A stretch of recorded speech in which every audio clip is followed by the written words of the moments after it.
সরকারি বাসে ফ্রিতে যাতায়াতের জন্য মহিলাদের জন্য পিঙ্ক কার্ড আনছে রাজ্য। কিভাবে এবং কোথায় আবেদন করবে, কি কি নথি লাগতে পারে, জেনে নিন সম্পূর্ণ প্রক্রিয়া। পশ্চিমবঙ্গে মহিলাদের জন্য সরকারি বাসে বিনামূল্যে যাতায়াতের সুবিধা ইতিমধ্যেই চালু হয়েছে।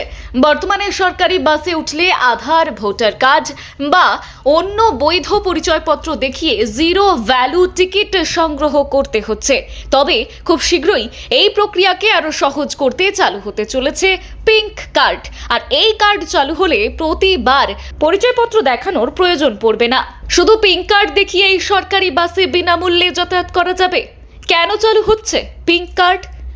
বর্তমানে পরিচয়পত্র যাচাই করে বাসকর্মীরা বিনামূল্যে জিরো ভ্যালু টিকিট ইস্যু করেছেন, কিন্তু প্রতিদিন যাতায়াতকারী মহিলাদের সুবিধার কথা মাথায় রেখেই রাজ্য সরকার পিঙ্ক কার্ড চালুর উদ্যোগ নিয়েছে।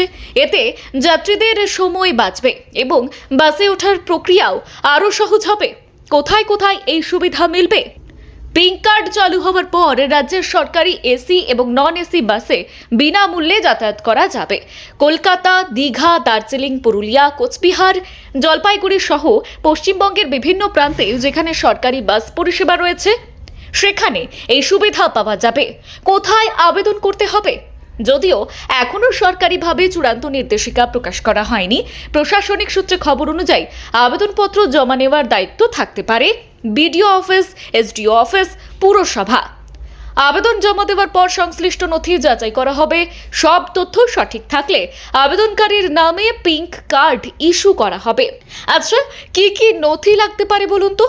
সরকারি বিজ্ঞপ্তি এখনো প্রকাশ হয়নি, তবে সম্ভাব্য প্রয়োজন হতে পারে আধার কার্ড, ভোটার পরিচয়পত্র, বাসস্থানের প্রমাণপত্র, পাসপোর্ট সাইজ ছবি, মোবাইল নাম্বার। চূড়ান্ত বিজ্ঞপ্তি প্রকাশের পর প্রয়োজনীয় নথির তালিকা নিশ্চিত হবে। অনলাইনে আবেদন করা যাবে। এই মুহূর্তে অনলাইনে আবেদন করার বিষয়ে সরকার কোনো আনুষ্ঠানিক ঘোষণা করেনি। ভবিষ্যতে অফলাইনের পাশাপাশি অনলাইন আবেদন ব্যবস্থাও চালু হতে পারে বলেই মনে করা হচ্ছে। তবে এ বিষয়ে সরকারি নির্দেশিকা প্রকল্পের পরই চূড়ান্ত তথ্য জানা যাবে। কারা পিঙ্ক কার্ড পাওয়ার যোগ্য? বর্তমান তথ্য অনুযায়ী আবেদনকারীকে পশ্চিমবঙ্গের স্থায়ী বাসিন্দা হতে হবে, ভারতীয় নাগরিক হতে হবে, সরকারি যাচাই প্রক্রিয়ায় উত্তীর্ণ হতে হবে। কারা এই সুবিধা পাবেন? যারা পশ্চিমবঙ্গের স্থায়ী বাসিন্দা নন অথবা সরকারি যোগ্যতার শর্ত পূরণ করতে পারবেন না, তারা পিঙ্ক কার্ডের সুবিধা পাবেন। সেক্ষেত্রে সরকারি বাসে যাতায়াতের জন্য অন্য যাত্রীদের মতো নির্ধারিত ভাড়া দিয়েই টিকিট কাটতে হবে। পিঙ্ক কার্ডের সুবিধা কি? পিঙ্ক কার্ড চালু হলে প্রতিবার আলাদা করে পরিচয়পত্র দেখানোর প্রয়োজন পড়বে না। শুধু কার্ড দেখিয়েই বিনামূল্যে টিকিট সংগ্রহ করা যাবে।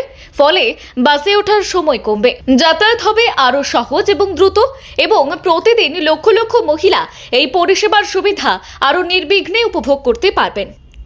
পিঙ্ক কার্ডের আবেদন পদ্ধতি, প্রয়োজনীয় নথি এবং অনলাইন আবেদন সংক্রান্ত চূড়ান্ত নিয়ম এখনও সরকারিভাবে প্রকাশিত হয়নি। তাই আবেদন করার আগে সংশ্লিষ্ট সরকারি দফতরের আনুষ্ঠানিক বিজ্ঞপ্তি দেখে নেওয়াই শ্রেয়।